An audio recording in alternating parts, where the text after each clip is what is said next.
طبعا كلكوا عارفين أنا نسمة طارق العروسة المغدور بيا في ليلة فرحي.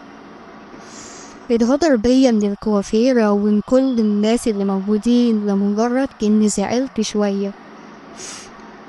كنت زعلانة عشان قلت الخطيب يلبس دبلة ويجيب بوكيه ورد وهو ما جابش حاجة من الاتنين، وكان جاي بهدوم عادية خالص. عشان كده لو بوزي لكن أنا بحبه وعايزاه. أنا نكدت عليه ونكدت على نفسي ونكدت تقريبا على مصر كلها، بس أنا بضحك أهو عشان بحبه. بحبك بحبك عشان تصدقوا بقى إني بحبه. طبعا كلكوا عارفيني. انا العريس المغدور بيه ليلة فرحه. انا العريس اللي مصر كلها والوطن العربي كله ضحك عليه. انا اللي خطيبتي ليلة فرحي او ليلة فرحنا